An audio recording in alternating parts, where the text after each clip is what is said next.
guys, Jay. Welcome back to the channel. Guys, this is absolutely crazy. Toy news just keeps on coming in every single day, sometimes hourly. It's actually really crazy. Today, I found out, quite by accident, pretty much at midnight, that a brand new Masterpiece Transformer was just announced. Hot on the heels of MP-56 Trailbreaker, who was announced not even last week. This is crazy. Guys, I can't believe it, but we are getting a brand new Masterpiece edition of Skyfire, aka Jetfire.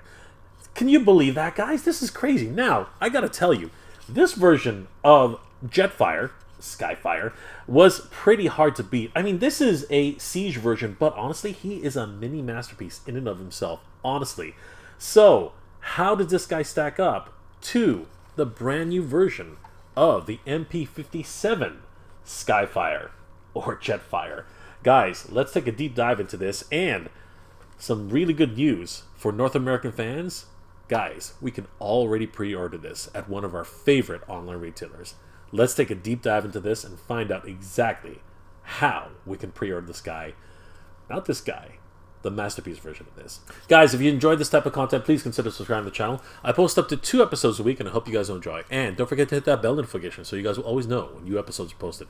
Alright guys, without further ado, let's dive into this brand new reveal of Jetfire. The first inklings of this came out of TFW 2005, along with numerous other Transformers-based fan sites. This article comes from June 2nd on TFW 2005, and this was the starting of the rumor mill Skyfire prototype images. So we can see here that, yeah, they were already leaking, rumored ideas of these prototypes, confirmed at this stage.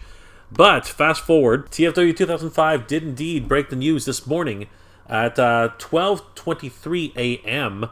that Skyfire MP-57 has actually been officially announced. This was the Cybertronian Aviation Defense. This is absolutely crazy, guys. Take a look at this.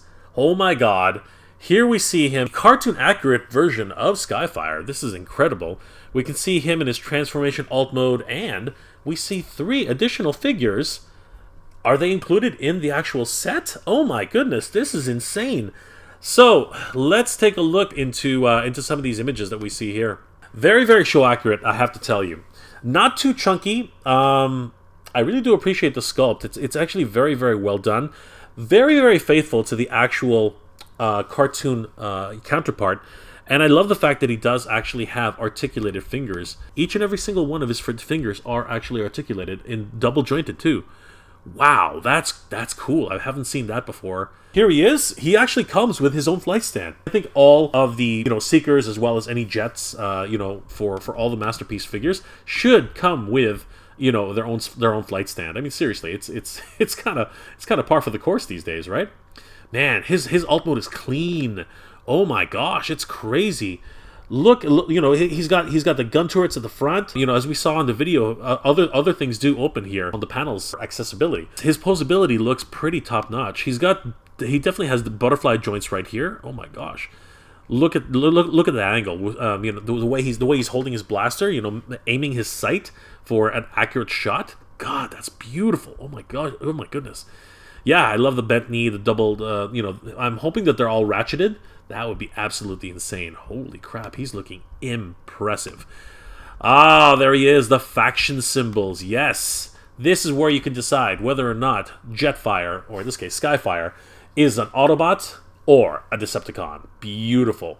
Now, I do have to say that, it kind of differs from the way for Siege, in which it actually was able to flip. That was actually, a very interesting innovation that I thought was amazing. And, yeah. Looking at this guy now, I still think that this is one of the best, almost like a mini masterpiece for the Siege version, honestly. This was a really great mold at the time, and now we see this super hyper cartoon version, and honestly, they're taking it to the next level, I have to say. It's crazy. He does have a gear walk mode, as we can see here. Oh, I do stand corrected. The canopy does actually open. Wow, Jazz can actually sit inside the cockpit. Now, there are actually 2 seats in there we can see, but I guess a single Oddbot is the only one that can actually fit in that one seat. Makes you wonder why there are 2 human-sized seats in a Transformer.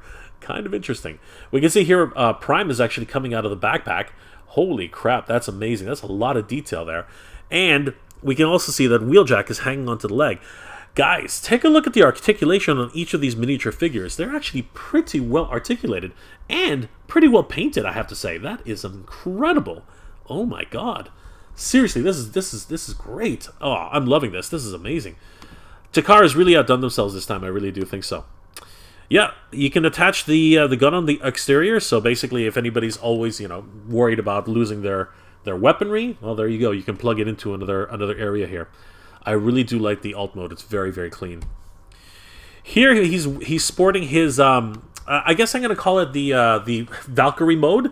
He's got that face shield. He never wore it he never actually wore the face shield in the cartoon, but this is to harken back and to give homage to the Valkyries from Macross. So yeah, wonderful nod to that bit of cartoon history, that bit of toy history. Awesome stuff, man. He's looking in freaking sane. Oh my gosh. Here we have a bit of a size comparison. Holy crap.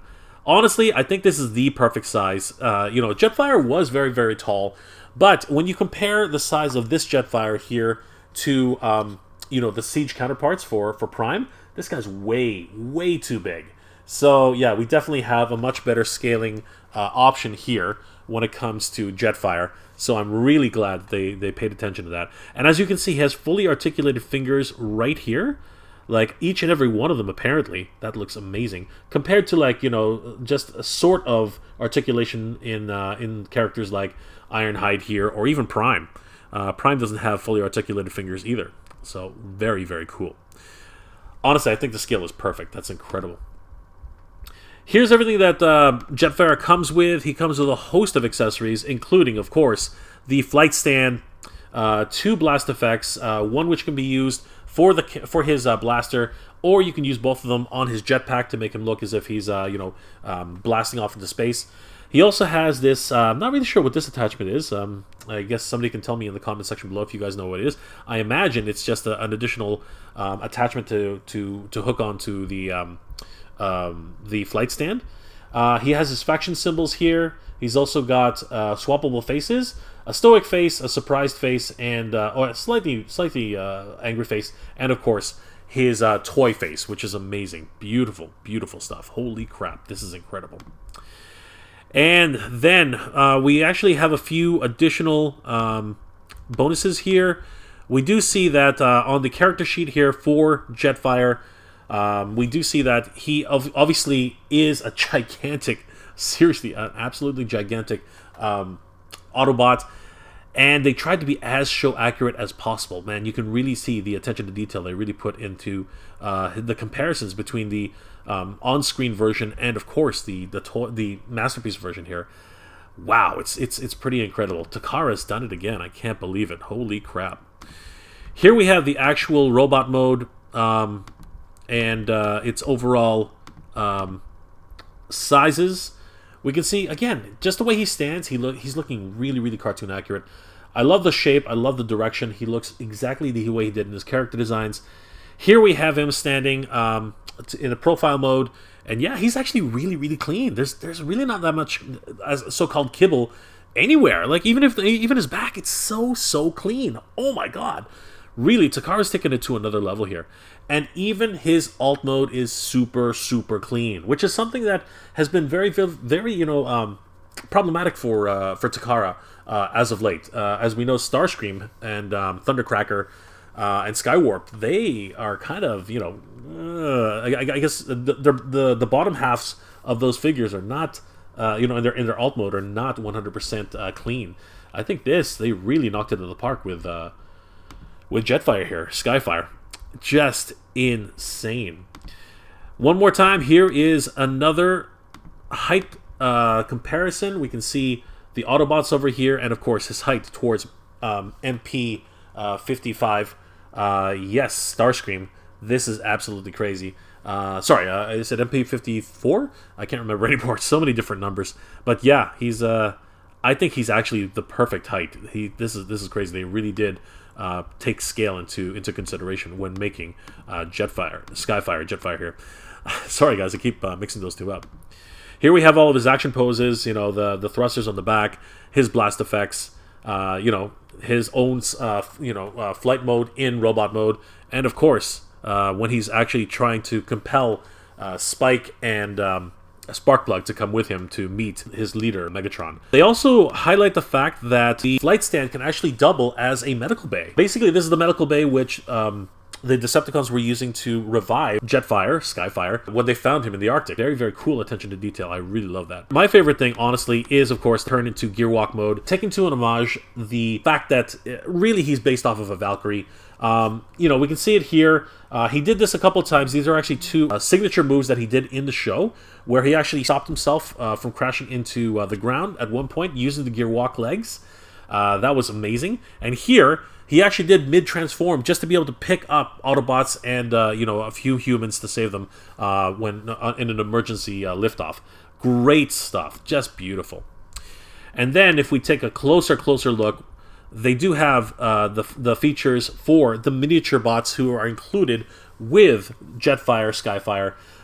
We do see Optimus Prime, Wheeljack, and of course Jazz in several of the poses that you did sort of see in the cartoon.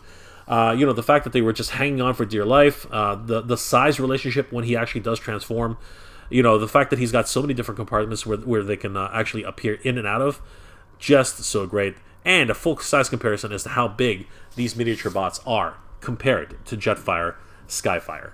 This is absolutely incredible, guys. Wow. Holy crap, guys. I'm seriously beside myself. But it doesn't end there, guys. This is where things get kind of crazy. Hot on the heels of this announcement, oh my god. Guys, Big Bad Toy Star has already announced that they are taking pre-orders for Jetfire, Skyfire, MP-57. I'm sorry, guys. I just have to keep saying it that way. Oh my gosh, if we go over to BigBadToyStar.com, we can see that Skyfire is actually on sale. Pre-orderable now for $268.99 with a $26.90 non-refundable down payment required. This is absolutely amazing. Guys, don't miss out. Definitely put down your pre-order for this MP-57 Masterpiece Cybertron Aviation Defense Skyfire. You do not want to sleep on this one. This is going to be one to really get your hands on. Holy crap. This is absolutely amazing. Now, we do have to actually take into consideration the fact that this is not the first, Jetfire that has ever been released. Fans Toys FT10 Phoenix, in a lot of ways was the very first version of Skyfire, Jetfire. And he really did look the part. I mean, seriously. The aesthetic here is, that happy medium between toy and cartoon. And really, I think at the time, he really was this amazing, masterpiece version that was produced by Fans Toys. The Gearwalk mode, it leaves a lot to be desired. I mean, it's very, they definitely did not take this into consideration. You can see the gaps all over the place. I mean, he's literally breaking himself apart just to be able to make Gearwalk mode even work. So that part of the win goes definitely to Takara Tomy. But in every other department, I think Fans Toys really does give Takara Tomy a run for their money. But it can't be understated that the FT10 Phoenix is freaking-gantic. He is absolutely huge. Standing here beside Snarl and, of course, MP10, holy crap, he is freaking ginormous. Yeah, I think he's at least 2 inches taller than the Takara version, but I think that's actually a bit too tall, to be perfectly honest with you. With the announcement of MP-57, this is definitely going to be a much maligned figure. People are probably going to be holding on to these or selling them in order to get the official Takara version. Who knows? But yeah, at the time, Phoenix was definitely the way to go. Guys, I can't believe it. Honestly, it's kind of hard to beat this guy. He really is. For the price, a mini masterpiece. And I have to admit, I am super happy with the way this guy turned out. However, I do have to say the cartoon accuracy of this brand new MP-57 is really hitting me in the feels and the nostalgia. So, you know what? For the price point, which is not too bad, I might actually be putting a pre-order for this. And I seriously suggest that you guys don't sleep on this. Definitely, if you're interested in a masterpiece version of Skyfire, Jetfire, definitely put your pre-order down over at Big Bad Toy Store. You don't want to be sleeping on this. It's a real, amazing piece of cartoon history and toy history in the making. But guys, let me know in the comment section below, what were your thoughts about this brand new reveal for MP-57 Jetfire Skyfire Masterpiece? Are you guys interested in putting your hard-earned cash to buy this Masterpiece Edition? Is the cartoon aesthetic exactly the way you want it to look? Or are you still a little bit more leaning towards the, FT10 Fan Toys version of Phoenix? And is the height just a little too small, or is it just right? Guys, leave those comments in the comment section below. I hope you guys are doing well and staying safe, everybody. If you enjoyed this episode, please leave a like. It really does help me out. As always, everybody, I want to thank you very much for watching. Geek Proud. I want to give a huge shout out to all my Patreon and channel member supporters. RyRackCan33, Old IT Guy, Princess Cagley, John Joker, Michael Traverso, Christopher Herndon, Snell World, Thomas Meyer, Budrick Porter, and Joseph Michaels. Thank you for all your support, everybody. It really means a lot to me and really does help the channel to keep going.